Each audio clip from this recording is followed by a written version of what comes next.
Hello दोस्तों, आप सब कैसे हैं। आई होप आप सब अच्छे होंगे, खूब अच्छे से पढ़ाई भी कर रहे होंगे। तो दोस्तों आज हम लोग बात करने वाले हैं कि जैसे कि आप लोगों के क्वेश्चन रहते हैं कि दीदी याद कैसे करें, और ये रचनाएं याद नहीं होती और पंक्तियां भी नहीं याद होती। तो यार ये तो सच है कि याद नहीं होता, क्योंकि अब हम लोग छोटे बच्चे नहीं रह गए कि मतलब सिलेबस बहुत कम होता है सर, और उसको हम रटते रहते हैं क्योंकि अब हम लोग ऐसे जगह पे खड़े, क्योंकि हम लोग रटने वाले ही नहीं हैं। क्योंकि क्या क्या आप रटोगे, रट नहीं सकते हो। इसलिए आपको करना क्या है, एक स्मार्ट तरीके से तैयारी करनी है। स्मार्ट तरीके का मतलब ये है कि आपको याद करने से ज़्यादा फोकस करना है कि प्रैक्टिस। और जब आप प्रैक्टिस करेंगे, किसी भी टीचर से आप पूछो, जब आप प्रैक्टिस करोगे तभी आप क्वेश्चन कर पाओगे। ऐसे कितना भी रटोगे, क्योंकि इतनी मोटी मोटी किताबें हैं, आप कितना रट जाओगे। इधर से ये वाला रट लिया आपने, जब तक यहाँ तक आप पहुँच रहे हो इस साइड में, तब तक इधर का आप सारा भूल जाओगे। ये होता है। तो इसलिए रटने पे मत जाओ, और फिर तो जैसे ही आपका मन हो, क्योंकि हम कैसे तैयार करें वो हम आपको बताते हैं। तो जैसे कि हमने इसमें ये है रामचंद्र शुक्ल की तो दूसरी बुक है, ये सरस्वती पांडे की। ये जैसे कि पंक्तियाँ जो पूछी जाती हैं और जो रचनाएं पूछी जाती हैं, इसमें बहुत अच्छे से दिया हुआ है। यानी उपन्यास हो, कहानी हो, नाटक हो, और ये सारी चीज़ें बहुत अच्छे से दी। और पता, लेकिन एक ये बात है ना, बुक पढ़ने के लिए हमारे पास ज़्यादा टाइम होना चाहिए। क्योंकि लगता तो है कि यार कौन बहुत ज़्यादा ये मोटी है, हम तो 5 दिन में पढ़ डालेंगे, लेकिन पता है 15 दिन में भी मुश्किल पड़ जाता है पढ़ना बुक को। और क्योंकि ऐसा नहीं है कि आप पेपर पढ़ रहे हो तो जल्दी जल्दी जल्दी जल्दी पढ़ते जा रहे हो, तो फिर आपको समझ में ही नहीं आएगा। एक आराम से समझ के साथ आपको पढ़ना है। तो याद, आप सोचो कि हम खूब सारा रटते रहें, तो रटने वाला आप छोड़ दो।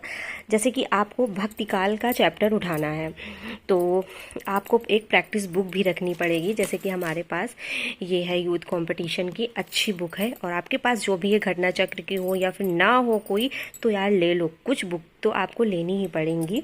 तो अब जैसे कि भक्ति काल हमारा यहाँ पे टॉपिक है, या भक्ति काल पढ़ना है, या फिर जो भी पढ़ना है, आदिकाल पढ़ना है, या हिंदी साहित्य का इतिहास पढ़ना है, या द्विवेदी युग जैसे कि हम पढ़ रहे हैं, तो मतलब एक हम एग्जांपल बनाए, कुछ भी पढ़ना है।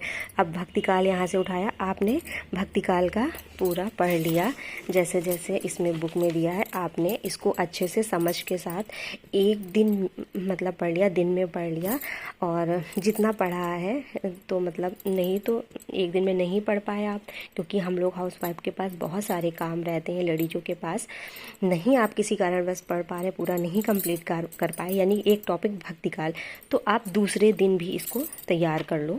जैसे कि हम मतलब भक्ति काल आपने तैयार किया, फिर इसके बाद करना क्या है आपको, अब इसमें आपको प्रैक्टिस करनी है भक्ति काल की, क्योंकि इसमें इतने अच्छे से डीप में बताया गया है, बहुत अच्छे से।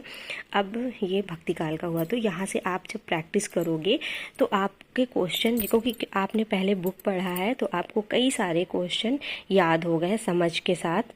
फिर आप यहाँ पे क्वेश्चन लगाना स्टार्ट करोगे। अब जैसे कि इसमें बहुत मतलब ज़्यादा क्वेश्चन दिए हैं, इसको हमने किया। अब यहाँ पे 771 क्वेश्चन है सिर्फ भक्ति काल के। तब इसके बाद ये रीतकाल शुरू होगा, तो इसको हम नहीं बता रहे हैं आपको। जैसे कि अब इतने सारे क्वेश्चन हैं, जब आपके 771 क्वेश्चन है, आप खुद सोचो 771 में आपके 400-500 तो क्वेश्चन सही होंगे कि नहीं होंगे। नहीं 100-200 सही हो रहे हैं तो कोई बात नहीं, यदि 400-500 क्वेश्चन भी आपके सही हो रहे हैं तो बहुत बड़ी बात है। तो आपको कहीं ना कहीं एक बहुत अच्छा मोटिवेशन मिलेगा अपने आप से कि यार अब हम भी कर सकते हैं। होता क्या है, हम लोग बुक पढ़ेंगे नहीं, प्रैक्टिस पहले उठा लेंगे, क्वेश्चन सॉल्व कर रहे हैं, अब क्वेश्चन बन नहीं रहे, 10-15 क्वेश्चन किए, दो तीन यानी पेज किए, क्वेश्चन नहीं बन रहे, बंद कर दी बुक।